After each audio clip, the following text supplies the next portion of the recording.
Bem-vindos ao curso Jaguar de Computação. Meu nome é Daniel e nessa segunda aula vamos explorar os conceitos básicos de rede. Vai ser um grande combo com extensão geográfica, meios de transmissão, topologia, tipos de servidores, comunicações de dados, transmissão em série paralelo, informações analógicas e digitais e transmissões quantum ao sincronismo. É muito conteúdo, mas é fácil o entendimento. Então pega o fone, o pão e partiu. Uma rede consiste em dois ou mais dispositivos conectados entre si para compartilhar dados e recursos.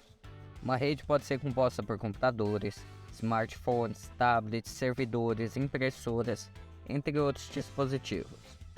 As redes podem ser classificadas de acordo com sua extensão geográfica, topologia ou meios de transmissão. As extensões geográficas das redes podem ser classificadas em vários tipos, como SAN, LAN, PAN, MAN e WAN.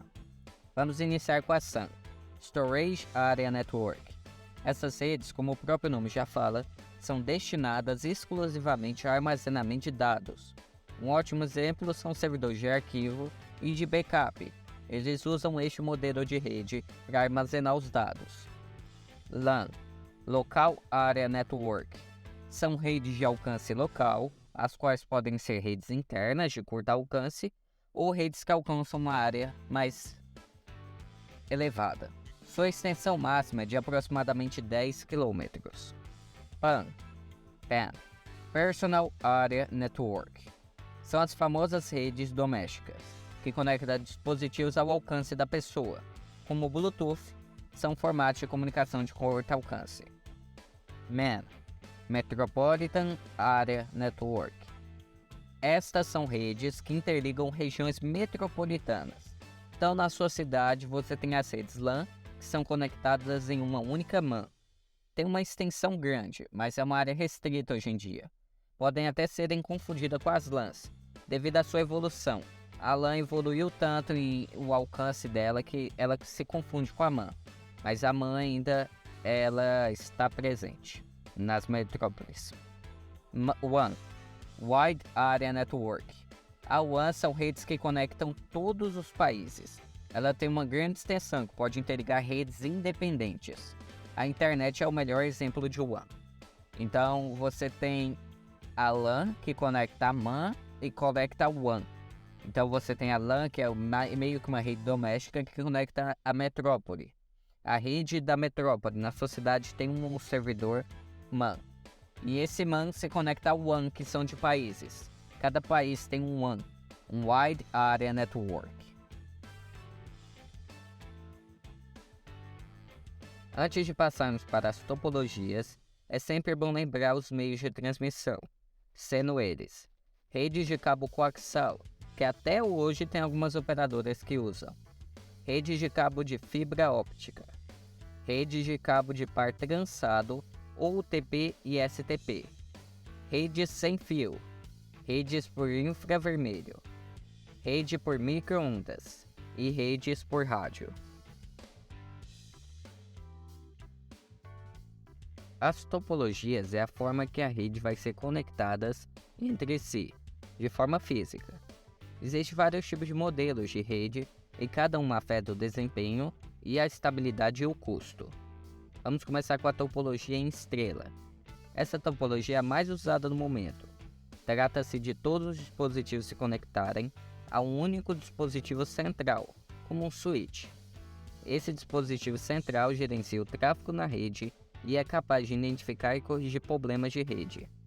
A principal vantagem dessa topologia é a facilidade de gerenciamento, pois se um dispositivo falhar, apenas ele é afetado e o resto da rede permanece intacto.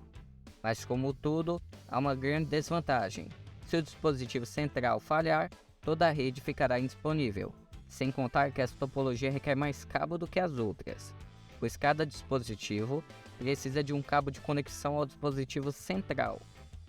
Topologia em anel. Esta é a menos comum, consiste em todos os dispositivos se conectarem a um único cabo formando um anel. Cada dispositivo na rede se comunica apenas com os dispositivos imediatamente adjacentes, em um sentido ou em ambos os sentidos. A vantagem dessa topologia é que o tráfego de rede é mais rápido do que nas outras topologias, pois as mensagens estão transmitidas em um único sentido. A principal desvantagem é que se um dispositivo falhar, a rede pode ficar inoperante. Além disso, adicionar e remover dispositivos é mais difícil do que as outras topologias. Um exemplo bom é a estrela, que não afeta a retirada e a entrada de novos dispositivos. Topologia em barramento. Foi muito popular no passado, por ser uma das primeiras e mais simples topologias de rede. Todos os dispositivos são conectados a um único cabo de rede, também conhecido como barramento. Os dados são transmitidos ao longo do cabo de rede e todos os dispositivos recebem os mesmos dados simultaneamente. Um dos principais benefícios da topologia de barramento é a simplicidade de sua implementação e manutenção. Além disso, é fácil adicionar ou remover dispositivos na rede, uma vez que estão conectados ao mesmo cabo. Também é uma das mais econômicas, usa menos cabos e equipamentos. Topologia em malha. Nesse caso, o dispositivo é conectado a todos os outros dispositivos em uma rede completa de conexões. Essa é a topologia mais robusta e confiável no momento, pois se um dispositivo falhar, ainda há outras rotas disponíveis para que os dados possam chegar ao destino. A desvantagem dela é o alto custo, pois exige muitos cabos e muitas portas, o que também pode torná-la difícil de gerenciar. Temos também a topologia em árvore, muito pouco comentada. Essa topologia, os dispositivos são organizados em uma hierarquia, com dispositivos secundários conectados a um dispositivo central. O top dessa topologia é a facilidade de gerenciar, pois as sub-árvores podem ser gerenciadas de forma independente. A desvantagem, é claro, se o dispositivo central falhar, cai todos. Tipos de servidores. Existem vários tipos de servidores, cada um projetado para executar funções específicas em uma rede. Vamos ver 6 tipos, começando com o servidor de arquivo. Esse tipo de servidor é usado para armazenar arquivos e dados de uma rede. Os usuários podem acessar e compartilhar arquivos armazenados no servidor em toda a rede. Servidor de impressão. É engraçado, mas sim, existe um tipo de servidor que é usado para gerenciar impressoras e as filas delas. Servidor web. Esse tipo de servidor é usado para hospedar sites e aplicativos da web. Então, quando o site demora a carregar, é porque esse senhor aí deve estar sobrecarregado. Servidor de banco de dados. Esse é os preferidos para testadores de pentest. São usados para armazenar e gerenciar bancos de dados. Eles podem fornecer acesso a várias aplicações em toda a rede. Ele se conecta muitas vezes ao servidor da web. Servidor de mensagens. Gerencia e-mails, mensagens ponto a ponto e conferências de áudio e vídeos. Esse é aquele servidor da empresa que é feito para, quando eles for fazer uma reunião, ser usado. Servidor de aplicação. Estes permitem que aplicativos sejam acessados remotamente. Foi muito usado na pandemia por funcionários de grandes empresas, porque assim o conteúdo do banco de dados não sai do servidor, porque vai estar dentro dos servidores deles. Comunicação de dados. É a transferência de informações digitais de um dispositivo para o outro. Vou falar somente nesta aula sobre os modos de operação dela, começando com o simplex. Aqui os dados de comunicação fluem apenas em uma direção, ou seja, a comunicação é unidirecional. Um ótimo exemplo de simplex é a transmissão de televisão, na qual o sinal flui do transmissor para o receptor, mas o receptor não pode se comunicar com o transmissor. Half duplex.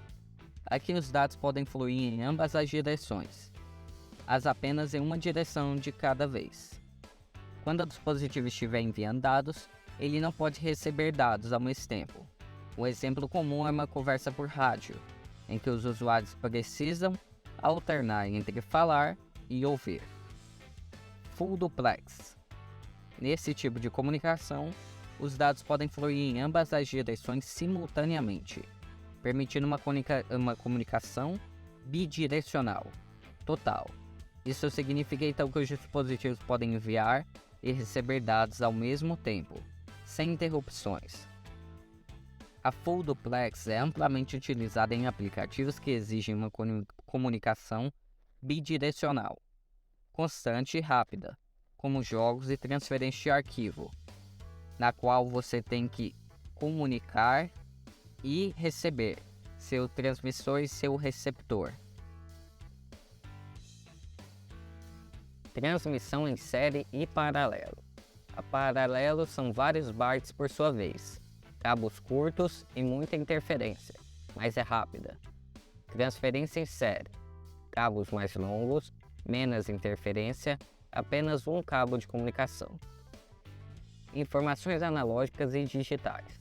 Analógicas variam linearmente com o tempo e podem assumir valores infinitos dentro dos seus limites impostos. Digitais são discretas, variam apenas entre 0 e 1. Transmissão quantum ao sincronismo. Síncrona. Um único bloco de informação é transmitido com caracteres de controle e sincronismo. Assíncrona. Os bytes são transmitidos com bytes de início e fim, e não há uma cadência na transmissão. É conhecido também como transmissão, start-stop.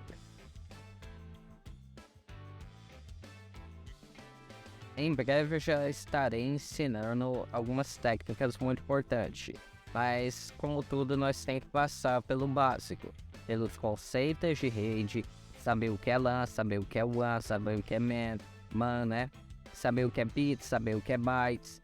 Tem que ter um conceito e ainda vai ter mais um conceito que vai ser como é que a internet funciona e os protocolos TCP/IP. Eu preparei somente uma aula só para eles, porque você tem que saber o que é TCP/IP e não vai dar de eu ensinar tudo, eu vou ensinar por cima, o básico, mas talvez em breve eu faça aulas mais profundas sobre o TCP/IP, que é o protocolo universal de rede.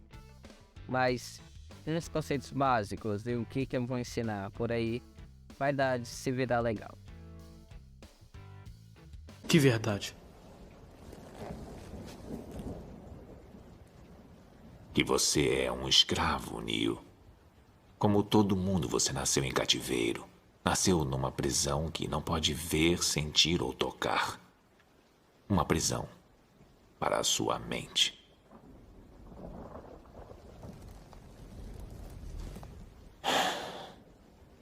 Infelizmente, não se pode explicar o que é Matrix.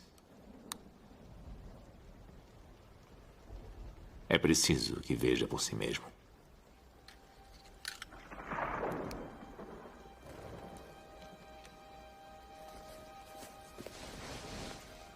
Esta é a sua última chance. Depois disto, não haverá retorno. Se tomar a pílula azul, fim da história. Vai acordar em sua cama e acreditar no que você quiser. Se tomar a pílula vermelha, fica no País das Maravilhas. E eu vou mostrar até onde vai a toca do coelho.